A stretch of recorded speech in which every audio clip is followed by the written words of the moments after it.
Ingin mengedit video tapi nggak ada PC? Atau nggak ada laptop? Atau laptop Anda kentang?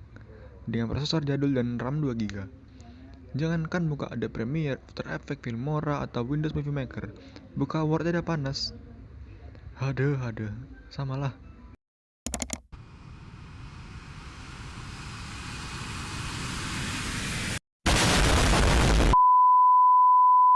Tapi, tugas video yang meresahkan harus siap untuk dikumpul. Tenang, di abad ke-21 ini ada handphone. Nggak ada handphone? Lah, buka video ini pakai apa? Kalau nggak ada handphone ya pasrah lah. Oke, jadi apa solusinya? KineMaster. Tahu cara makainya? Nggak tahu. Yaudah. Di video kali ini, aku akan memberitahu basic-basic KineMaster. Tapi berlama-lama lagi, mari kita masuk ke videonya.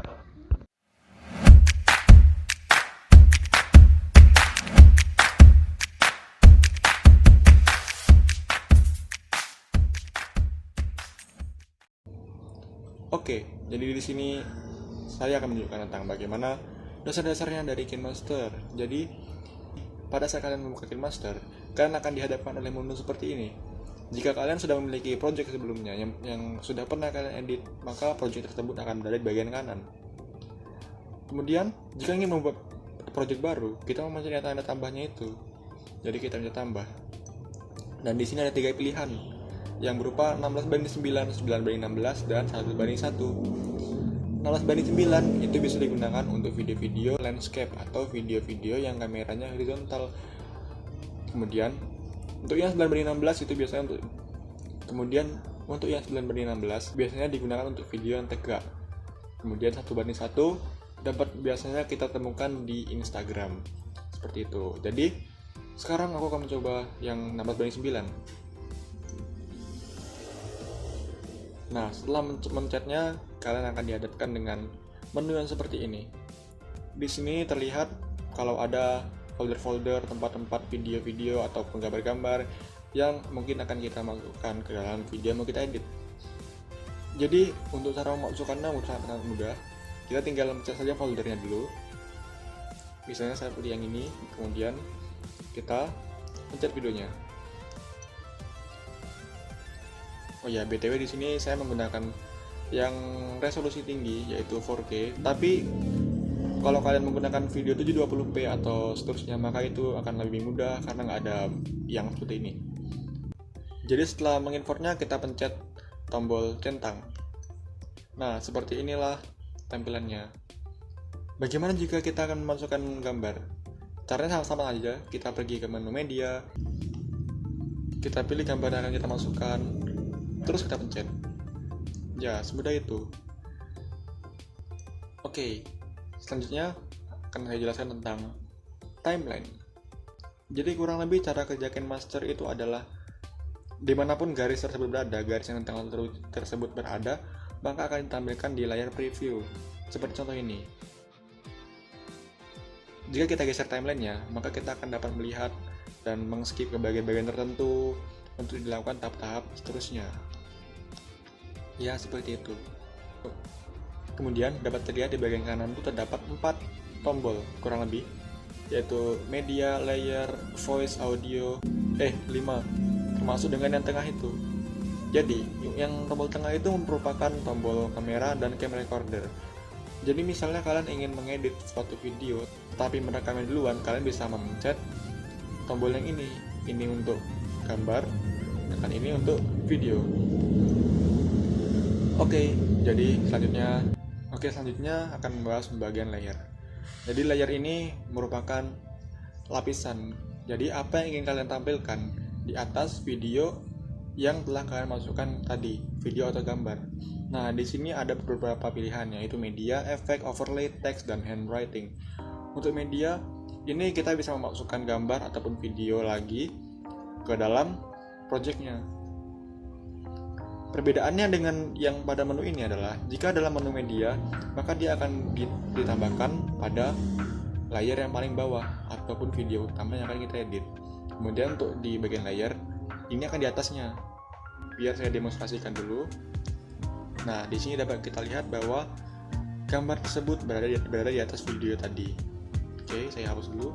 Nah, untuk menghapusnya gampang sekali, pencet saja yang mau kita hapus, kemudian pencet ini. Bam, itu sudah hilang. Oke, begitu saja tentang menu media. Selanjutnya, menu efek. Seperti namanya, menu efek memberikan efek-efek yang akan kita edit, yang akan kita masukkan ke dalam video tadi. Jadi kita pencet dulu, dan di sini saya akan mencoba menambahkan blur. Nah, seperti kita lihat gambarnya itu blur gitu ya. Nah, jika kita play, maka dia akan mulai blur pada bagian dimana timelinenya menyentuh yang efek tadi. Nah, ini tidak hanya berlaku untuk efek, itu juga berlaku untuk semuanya, baik itu media, efek, overlay, text, handwriting, suara, audio, dan sebagainya. Jadi ya, memahami timeline sangat penting dalam KineMaster, oke? Oh ya, saya kelupaan. Kalau misalkan kalian ingin menambahkan animasi masuk atau keluar, itu bisa juga. Misal, saya ingin menambahkan animasi masuknya berupa fade. Fade ini maksudnya tuh lama-kelamaan makin muncul gitu. Nah, seperti kalian lihat, bahwa video itu tidak langsung pop gitu, tapi kayak dan akhirnya blur. Begitu juga untuk yang bagian outro.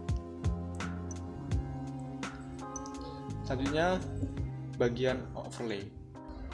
Overlay ini kurang lebih adalah gambar-gambar ataupun tambahan-tambahan yang diberikan oleh KineMaster yang dapat kita masukkan ke dalam video.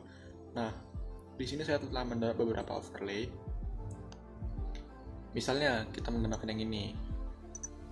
Nah, maka otomatis akan tampil di layar preview gitu. Kita bisa memilih kapan dia mulai dengan kita menggeser ini ke bagian mana ingin dia mulai, dan ini untuk kemana dia berakhir. Dan seperti biasa itu juga berlaku untuk layer, voice, dan juga audio. Selanjutnya merupakan bagian teks. Jadi fitur teks ini memungkinkan kita untuk menambahkan teks pada video kita. Mungkin kita ingin memberikan subtitle ataupun ingin memperjelas video kita supaya isinya lebih mudah untuk dipahami. Saya akan mencontohkannya, kita pencet aja. Nah, apa yang akan kita tulis? Jika sudah, kita pencet OK. Nah, maka ini akan terlihat seperti itu. Bagaimana cara membesarkannya? Kita tinggal tarik yang tombol yang ini. Kemudian muter begini. Kalau mau muterin, tinggal diputar aja pakai tombol ini. Nah, seperti itu. Tapi itu fontnya kan jelek. Ya, kita bisa mengeditnya juga. Kita bisa milih. Nah, di sini terdapat banyak font gitu. Jika kalian ingin mendownload font yang lain, kita juga bisa mencet tombol toko. Untuk bagian toko saya akan jelaskan di bagian-bagian berikutnya. Selanjutnya adalah bagian handwriting. Jadi handwriting ini kita bisa menulis apapun, kita bisa menggambar apapun pada video kita, ya apapun lah sesuai imajinasi kalian. Nah, seperti itu. Kemudian menu voice. Jadi menu voice ini bisa memungkinkan kita untuk merekam suara kita untuk dimasukkannya ke dalam video kita. Jadi seperti ini, kita pencet aja tombol start dan dia akan merekam apapun yang kita build. Jadi tombol voice memungkinkan kita untuk menambah suara pada video kita dan kita merekamnya secara langsung. Nah, bagaimana kalau kita ingin menambahkan suara yang sudah ada? Mungkin musik dari YouTube, mungkin musik dari NCS, mungkin mau musik on and on, apapun itu bisa. Caranya adalah dengan chat audio, dan kita bisa memilih manakah ingin kita masukkan ke videonya. Selain itu, KineMaster juga memungkinkan kita untuk mendapatkan sound effect dan memasukkan sound effect yang telah tersedia di dalam toko-tokonya. Selanjutnya, saya akan menjelaskan tentang bagian toko. Jadi toko itu terletak di bagian ini. Kita lihat aja. Oh, lupa ngidupin paket. Bentar. Oke, jadi seperti inilah KineMaster Asset. Isinya merupakan aset-aset yang dapat kita masukkan ke dalam project kita.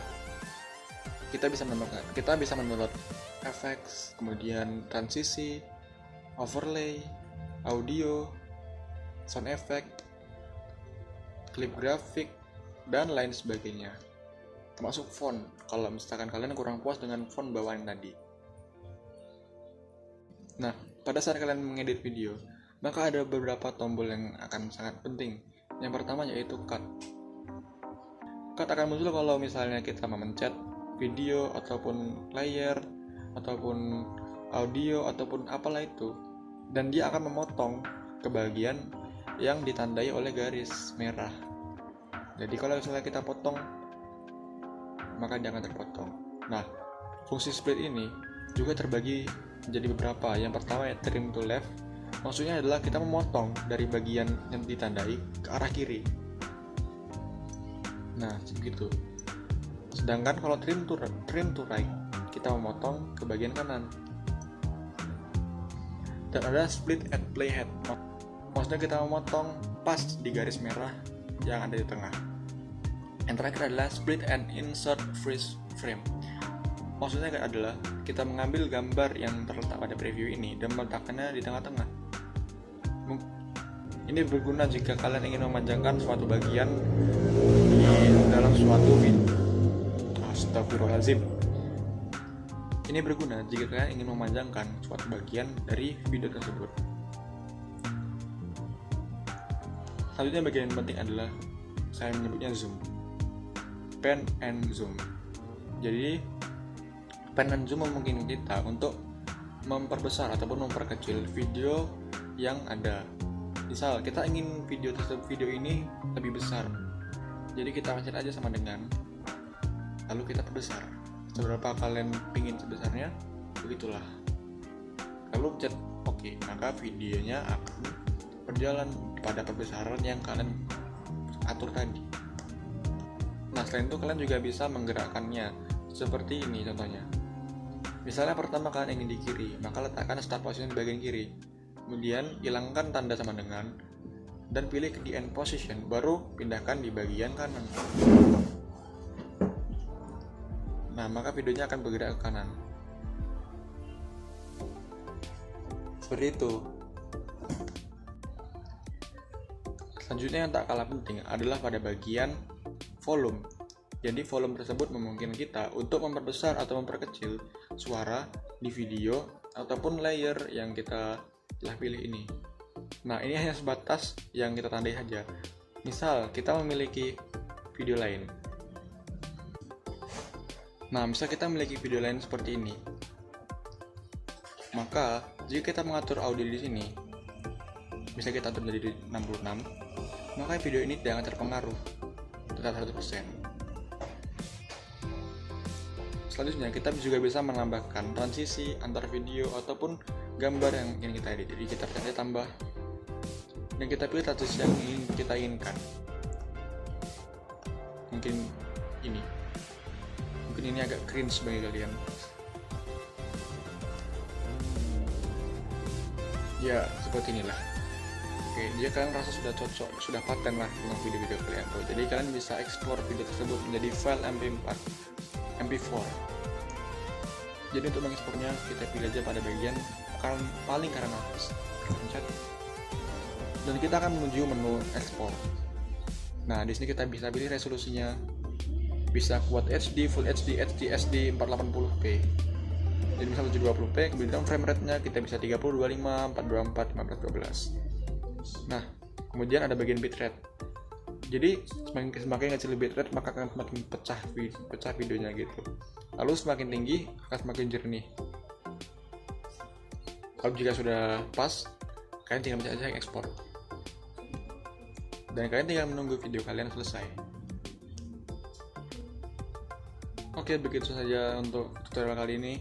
Kalau misalkan dapat pertanyaan, silahkan tulis di kolom komentar.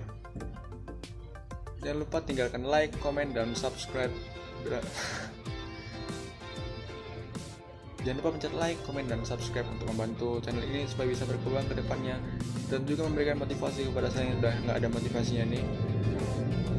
Semoga video ini bisa membantu kalian dalam membuat video, baik itu video tugas, YouTube, atau apalah itu terserah kalian. Jika kalian ada pertanyaan, silakan tulis di komen bawah. Terima kasih telah menonton video ini. See you next time. Have a nice day. Bye. Sebelumnya, aku terlupa suatu hal yang sangat penting. Jadi dalam KineMaster, kita juga bisa melakukan undo dan redo. Sama seperti undo dan redo pada di Microsoft Word, PowerPoint, dan sebagainya. Jadi apabila kalian ingin mengembalikannya, misalkan kalian pertama kali motong ini seperti ini, lalu aku salah, harus motong di sana. Jadi kalian bisa pencet Undo tuh di pojok kiri atas, dan potongan tersebut akan hilang lagi. Dan juga sebenarnya saya sudah memiliki project sendiri sih, project film, tetapi ada beberapa hal sehingga tidak bisa diupload pada hari ini, mungkin beberapa minggu lagi. Jadi terima kasih, bye.